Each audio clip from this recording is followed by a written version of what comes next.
Hello and welcome to the very first edition of Relevant Song Review. This is a show about songs with well-communicated political or socio-political messages in which I, your host, Haas, Bossman, apply my English teacher and disgraced songwriter lens to a politically relevant song and talk about why it's so good-like. Today I'm going to go over Propagandhi's Fixed Frequencies, track 2 from the 2005 album Potemkin City Limits, a classic in the genre, really. Discussing my interpretations of the lyrics, what elements I think make this a great song in general, and why I think it's such an exemplar of political art. I'm a huge fan of music and art in general with some sort of social commentary baked in, and my hope is that putting these videos out into the dark, abysmal ether will maybe bring some new eye and earballs to these artists, spark some discussion among fans, and maybe even amount to a handful of lessons on political communication. Perhaps I can use my little brain to explicate these works and highlight what makes them so effective. Maybe, possibly even give you some stuff to turn over in your head as you make your own political-esque,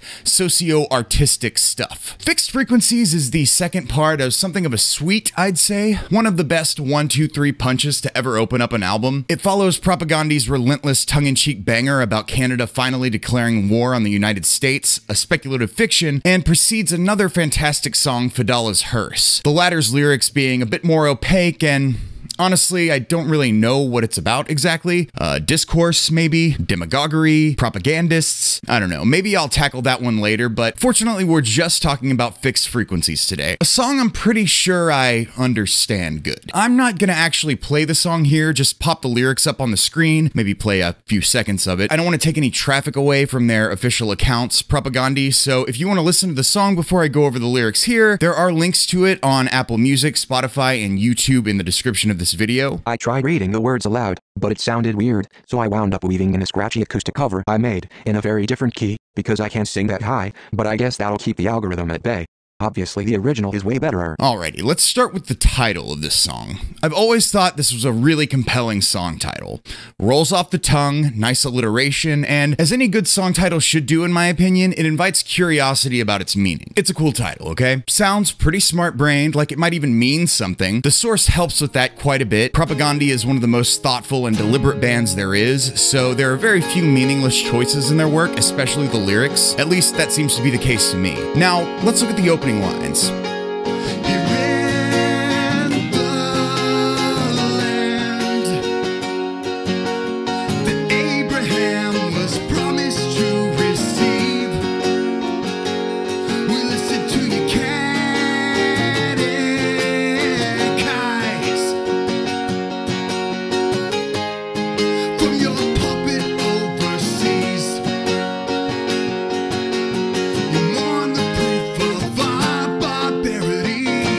Alright, so the speaker is clearly talking about Israel here, the land that Abraham was promised to receive, and I've seen multiple interpretations of whose perspective is being assumed in this song, but I think it's pretty obvious that it's Israel's perspective mostly being portrayed here, which is an interesting perspective to tackle, especially knowing Chris Hanna's politics. Hanna is the lead singer, guitarist, and main lyricist of Propagandhi, as far as I know, although bassist Todd Kowalski seems to contribute close to 50% of the songs from the lead singing and songwriting DNA level. But Hanna, and presumably the rest of the members of Propagandhi, pretty much tick every box under the leftist column, perhaps more strongly on the anti-imperialist row than anywhere else. This would of course include being opposed to the United States' unblinking support, both in information warfare and arms sales, of the unconscionable treatment of the Palestinian people by the Israeli government. Okay, damn, even I just characterized that ongoing criminal apartheid way too passively. The Israeli government is a far-right, racist regime that's oppressing and murdering Arabs with the support of your tax dollars, if you're a US American watching this right now, that is. Now, I'm no expert on the Israel-Palestine situation, but fortunately, I've always thought it seemed like a straightforward enough scenario to have a consistent position on. I'll defer to the fallen king of online leftist commentary, fallen in that he died about a year ago, completely unexpectedly and tragically. Of course, I'm talking about the immortal Michael Brooks. Well, immortal in a figurative sense. It was hearing an interview with him on Chris Ryan's Tangentially Speaking podcast that really introduced me to this whole world of online leftist, humanist-centered content, and I was gratified to see a clip of him making this point better than I ever could go viral a few days ago. So it's not a complex issue. That's the big thing. It's super simple. There's one group that has enormous power. It's the most powerful country in the Middle East. It's backed by the United States. It acts on another population of people with total impunity and is never held accountable for anything. So there's no symmetry in the relationship, period. And just as like a thought experiment, IDW people, if we know that if somehow a population of Jewish refugees ended up in West Bank and Gaza, and an Arabic government in Jerusalem and Tel Aviv had an open-air prison in Jewish Gaza, which they bombed with white phosphorus, they killed civilians indiscriminately, and they had no provisions for medicine. They had an embargo that blocked food, that electricity wasn't running, that there was an over 48% unemployment rate, life expectancy and malnutrition statistics were horrifying. One of the major policymakers in this hypothetical Arabic Palestinian state said, we need to put those Jews on a diet. In the West Bank, there was another Jewish area where there was a little bit more autonomy, but there was regular Arabic settlements where they pulled up the Jewish farmers' foods, they terrorized them with rocks, the security forces broke children's bones, and they couldn't drive on their own roads. We'd all have no problem understanding what that was. So there's nothing complex about it. The second part of your question, it's a pure asymmetry relationship. And the question is rights or not. So that's it. It's truly amazing the way we've suddenly seen discussion of this issue completely turn around in the media, from where I'm sitting anyway. Sadly, I think the main reason people are all of a sudden acknowledging the atrocious situation over there more openly might be because of the fact that Israel has somehow managed to recently make their misdeeds even more blatant and visible than usual. Like I said, I'm no expert, but the situation is pretty straightforward. Check out the Empire Files YouTube channel and podcast, hosted by anti-imperialist queen Abby Martin. It's kind of an oxymoron, I guess. Anti-imperialist queen, but you know what I mean. Her documentary, Gaza Fights for Freedom, is also free right now on YouTube as I record this, and she and her brother Robbie do incredible work that's pretty undersung in my opinion, despite them being pretty well-known entities on the left. The latter, Robbie Martin, has been a guest on my fantastic podcast, Breadsheet, just a couple episodes ago actually, so definitely go check that out at bit.ly/breadsheet or www.haas.fun. It's available on all the big podcasting apps. I put a lot of love into that podcast, and I'm better at making things for earballs than making things for your eyeballs, so if you like this, you'll definitely like that. Okay, stop getting distracted, Haas. Anyhow, yes, when someone says they don't like Alex Jones because he doesn't criticize Israel enough, a raised eyebrow is certainly warranted. Leftists are against US support of Israel because of their oppressive, abusive, racist, right-wing government. Nazis are against Israel because they're Nazis. This is a case in which intentions and motivations are pretty damn important. I mean, it's my understanding that American Jews who tend to be pretty progressive politically aren't the main reason for America's fervent support of Israel. I often hear it attributed to American evangelicals, and many yahoos certainly have a weird apocalyptic fantasy that involves Israel, but I think it's more about a shared colonialist, white supremacist ethos that pervades both cultures. Okay, I've strayed a bit away from this song's lyrics, I think, maybe. What's next?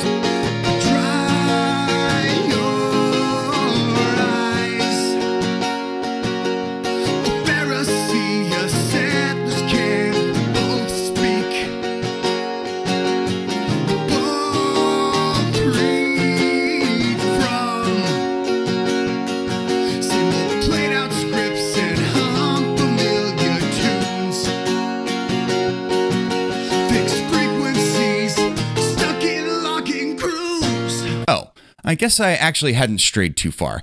Pharisee is a term appropriately lifted from the Old Testament that basically means hypocrite in this context, and a cant is a lexicon or vocabulary or language used by a specific group, also often with the insinuation of hypocrisy, so I think it's pretty obvious who the hypothetical speaker and audience are at this point. We, as in Israel, are just settlers claiming someone else's land like you are, Americans. That would be in quotations, the last sentence I said. We also get that sweet, sweet moment of satisfaction where the singer actually says the name of the song in the song. Today, we celebrate our Independence Day.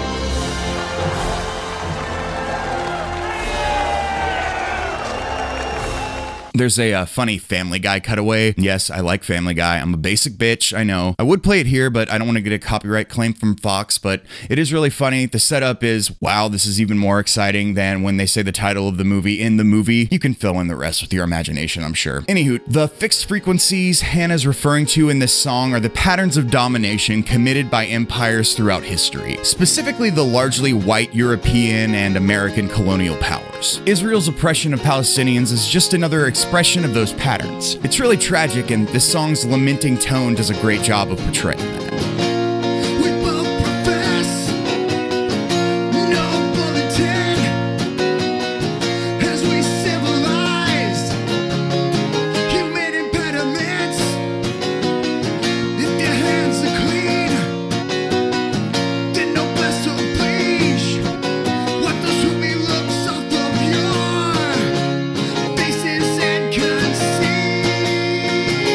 More comparisons between Israel and America. I think these lines are pretty self-explanatory, so I'm not going to take the life out of them by over-explaining or over-analyzing them. It continues the "we're not so different, you and I" posture of the song, you being the United States and I being Israel. And in a familiar move, Hannah includes a phrase I had to plug into a translator to understand. Noblesse oblige is a French phrase that means nobility obligation, and here it evokes this sort of condescending bigotry of manifest destiny, the white man's burden, the noble savage myth, stuff like that. You know, like it's the civilized culture's responsibility to spray its culture all over everything, even, or perhaps especially, if that means causing untold mayhem, suffering, and death. In other words, the hallmark of Western settler colonialism. Okay, this video is getting a lot longer than I'd originally intended. In the interest of time and my aforementioned goal of not draining the life out of this beautiful, tragic song's lyrics by getting too granular, I'll just wrap up by commenting on a couple more things and presenting the remainder of the words without comment. I haven't touched much on the musical elements of the song, but there are a couple of noteworthy things to mention on that front. As I said in the beginning of this video, Fixed Frequencies is the second part of a glorious 1-2-3 punch that opens Propagandhi's 2005 classic album Potemkin City Limits. As a whole,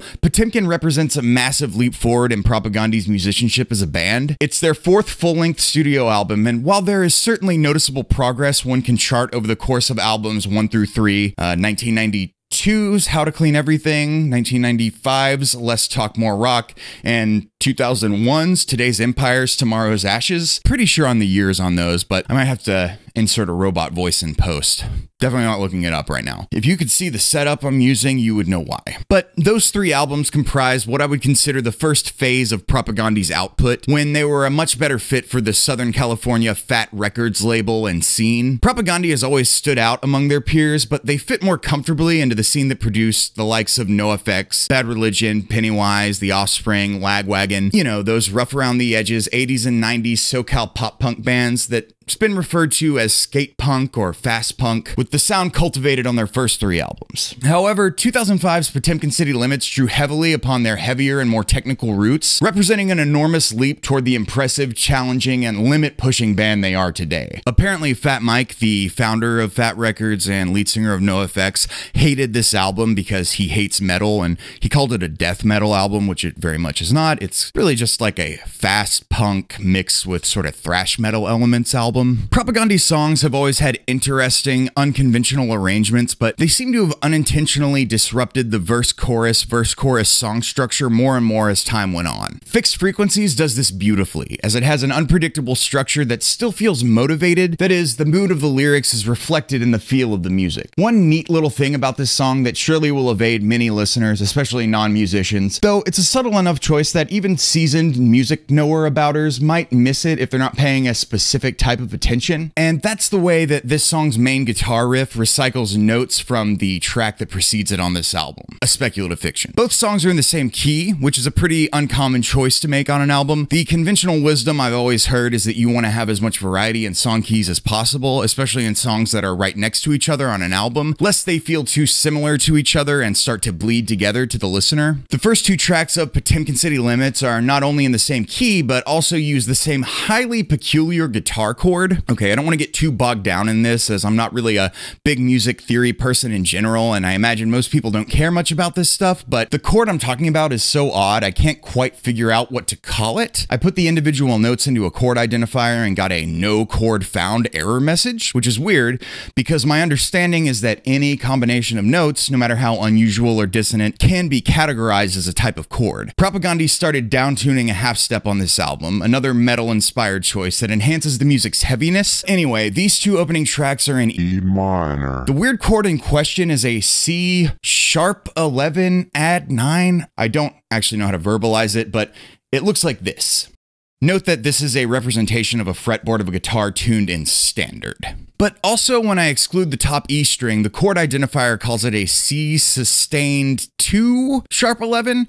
Okay, nobody cares about this, and I'm explaining it horribly anyway, but it's a really weird chord used in 2 back-to-back tracks, which is very unusual and thus likely intentional. At least I think so. Listen to these 2 opening tracks and you might see what I mean. They share DNA, so to speak. This song, and really this album in general, especially the closing track iteration, really make it feel like each member of the band is pushing the limits of what they're capable of, both vocally and playing wise or instrumentally, which I love. It's like it could all fall apart at any moment, especially that last track iteration. If you listen to Chris Hanna's Patreon podcast, Catastrophic Break from Consensus Reality, he really seems to echo this sentiment when talking about this album. It's just really great, and if you want some of the best political or socio-political lyrics available anywhere, combined with relentlessly interesting and often challenging music, also lots of kind of personal lyrics connected to political stuff, he does great with that also. All of Propagandhi's albums are awesome, but I'd say they really came into their own, starting with Potemkin City Limits, and have only gotten more profound, perceptive, and of course face-melting with each subsequent album. I've spent most of my life considering myself a leftist in pretty much every sense of the word. Socially progressive, economically socialistic, anti-imperialist, but I have to admit that I've always had a de facto pro-Palestinian, anti-Israeli government position because of those leftist politics, without really knowing a lot of details about the history and current situation in Israel, Palestine, the Gaza Strip, the West Bank, etc. Seems like most of the righteous folks are anti-Israeli government, so I guess I am too. That was essentially my attitude my whole life. And I guess that without really consciously realizing or acknowledging it, I was always a bit reticent about diving into it because A, it seems so ingrained and intractable, and even many otherwise pretty progressive people seem to take the "it's complicated" stance, so I don't see how my having a firm, more educated position is going to change much. And B, the situation seems inherently complex on its face, which is odd. Like, if you only know surface level details, it's very easy to perceive the situation as way more complex than it actually is. We're talking about, again, in very broad strokes, a situation in which Jews are oppressing Arabs. From the perspective of a waspy-ass American like myself, that seems like a minefield, pun actually not intended, that I couldn't possibly be doing myself any favors by stepping into. Jews are one of the most historically oppressed religious/ethnic groups ever, and within the context of the region in which Israel sits, they're an ethnic minority surrounded by other groups, some of whom have a history of being not so great to Jewish people to one degree or another. Somewhere in my mind, I guess I always assumed the situation was that the Israeli government today is awful and oppressive and racist, but historically, it's a complicated situation that involves Jews fleeing persecution in Europe in the context of the goddamn Holocaust. But today, and going back to the founding of the Israeli state in general, it's actually not that complicated. It's more akin to Europeans' genocide of the Americas and a bunch of other places they discovered around the planet, and apartheid South Africa, kind of a mix of those two things. Again, I'm no expert, so I'll direct you to a video by one of the best political YouTubers/Twitch streamers there is, Bad Empanada. He's a far more research, data, history-focused commentator than I. In fact, he would probably scoff at my approach of coming at spreading leftist propaganda with my touchy-feely, lighthearted, or emotional, more artistry-focused approach because he's a pretty serious big brain, and he wouldn't be wrong to consider me a lightweight. But he posted a video taken from his Twitch stream in which he really hammers home, in a fairly digestible but also knowledge-packed way, the fact that the Israel-Palestine conflict only makes sense when viewed through the prism of settler-colonial ideology. It's linked in the description, his video, and I'll try and remember to put one of those card thingies here, which should be popping up in the upper right-hand corner of this video, or left-hand corner, I don't know. But I really do think it's one of the best, most straightforward explanations of the situation. The TLDR short and curly version of which is Arabs already lived there, Europeans invaded the area and have been causing mayhem, suffering, and death there for the past 70 years. Those are the basic facts, and you can't really have a meaningful conversation about it without acknowledging those. Now, some might say that fixed frequencies is kind of weird for taking on the point of view of Israel or the Israeli government in conversation with not just America, America, but seemingly American leftists who are on the right side of this issue. But I think that's exactly what makes it such an interesting and perceptive creative exercise. I haven't heard him speak specifically about this song, but I remember when Chris Hanna did an episode of his Patreon podcast, or maybe it was an interview. Again, the podcast is called A Catastrophic Break from Consensus Reality, but I've heard him say this about the song Comply Resist, which is also a track too, but it's from their most recent full-length album Victory Lap as I record this. That's another banger, by the way, about very similar subject matter to this song actually, but he takes on a similar narrative perspective in that song too.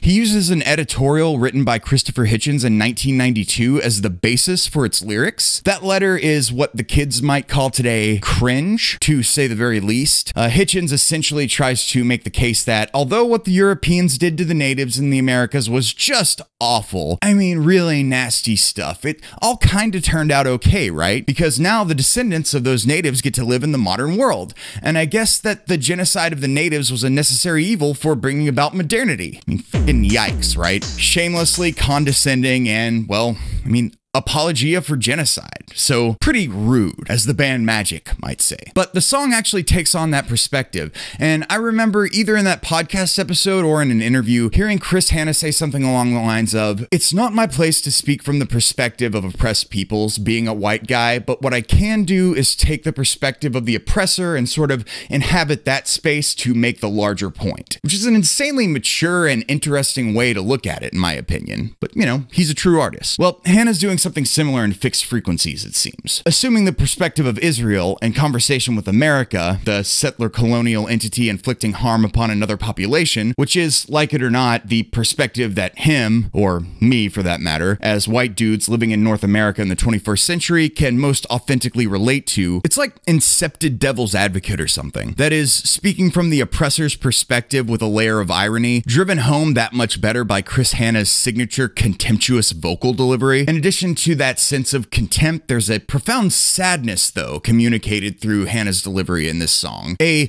lamenting tone, if you will. To paraphrase the song's message as a whole, hey, you liberals and progressives in America telling us here in Israel that we're mistreating the Palestinian people with our illegal occupation of their land don't really have a leg to stand on. Not to assume too much, but I imagine a personified Israel saying, the Jewish people have been persecuted, mistreated, displaced, and slaughtered for millennia, and now we finally have our own ethno-state in which we can finally oppress another group, and all of a sudden everyone else decides to grow a conscience and settler colonialism falls out of fashion, just as we're really getting this project going. Sorry if that's a little flippant. Again, I'm very afraid of accidentally doing an anti-Semitism in this video, but being against Israel's right-wing government and really being against the concept of Israel at all is the only logical and consistent position if you're against settler colonialism, the establishment of white ethno-states, and or oppression, apartheid, and genocide. This tragic reversal, a Jewish state, nominally anyway, supposedly founded as a safe haven for one of the most legitimately oppressed groups in human history, which, Jesus, that's a pretty long list now that I think about it. Man, humanity really sucks. Reminds me of another Propagandhi line. The day the rapture came, forgettable event. The clouds, they opened up and not a single person went. That line is also from the song Victory Lap, by the way, which is I covered and is on this YouTube channel. But anyway, that tragic reversal, a bit of dramatic or cosmic irony or something, of a state founded to be a safe haven for the Jewish people, one of history's most oppressed groups, becoming one of the more oppressive apartheid states in the modern world in a relatively brief span of time. I mean, Israel as a nation state is the same age as my dad, if that puts things into any sort of perspective, temporally. But you have this Jewish state just turning around and doing the exact same thing to another group of people. This song really captures the tragedy and sense of hopelessness a broad view of the situation can engender. I guess the title really sums it up. Fixed frequencies, stuck in locking grooves. But hey, UFOs are real, so maybe they're here to shift humanity's consciousness and unfix those frequencies or something. Okay, this video is way too long, but I hope I've illustrated a little bit of what makes this song such an amazing piece of sociopolitical art. And hopefully I've done so without being too terribly inflammatory, though I suspect that's impossible. Okay, as promised, here are the rest of the lyrics of Fixed Frequencies presented without comment. Keep in mind that this is a personified Israel talking to a personified America.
empty land, a conquest so complete.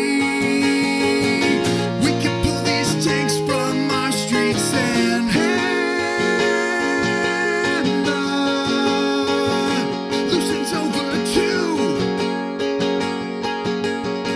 bureaucrats and become just like you. Lounging carefree in cafes of salt from sin. Human grenades are trained new. How did your desert bloom?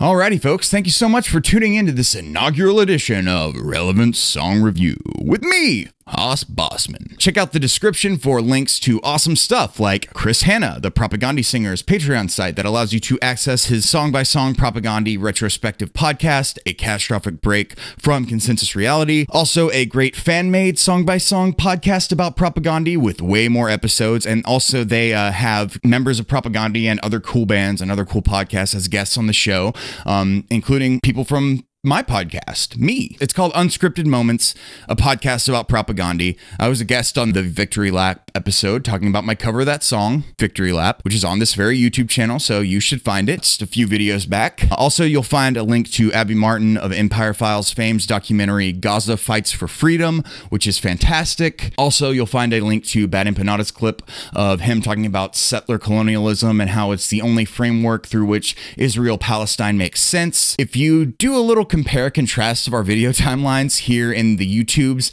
you might notice that we both recently posted videos with David Pakman in the title and thumbnail. Very different videos, those. Bad Empanada straight up calls Pakman an ethno-nationalist, whereas I called him very funny and even bae. I stand by what I said in that video. It was just some late night cute talk, and I did caveat that Pakman's foreign policy takes are not so great. I would level many of the same criticisms at Pakman that Bad Empanada does, but as you might imagine, I tried to do so a little bit more delicately in trying to communicate in concert with Ben Burgess's new book, Canceling Comedians While the World Burns, which I haven't read yet, but I love Ben and gathered from the interviews he's done with me on my podcast, Red Sheet, available for free on all major podcasts, and the recent rounds he's been doing on actual big shows, that this is the notion he's trying to spread among leftists. We can't lose focus of the fact that our main goal is to build a movement, shift consciousness, and ultimately improve the material reality of working people. All people, really. So yeah, David Pakman is very wrong on the Israel-Palestine issue, as he is about other issues concerning American/Western imperialism. But he's pointed in the right direction, and our goal shouldn't be to shun Pakman and other rad libs out of existence. It should be to bring them the rest of the way over to our fully automated gay luxury communism agenda. Hey, UFOs are real now. Donald Trump was just president for like a full term. Public consciousness on Israel-Palestine is shifting, and also UFOs are real. So maybe those Gaia ads I keep seeing on YouTube aren't so crazy after all. A cosmic shift is coming. Okay, check me out at www.hoss.fun, at Hoss_Bossman on Twitter, Instagram, Patreon, and Twitch, the latter of which I stream myself playing music songs and just doing hangs.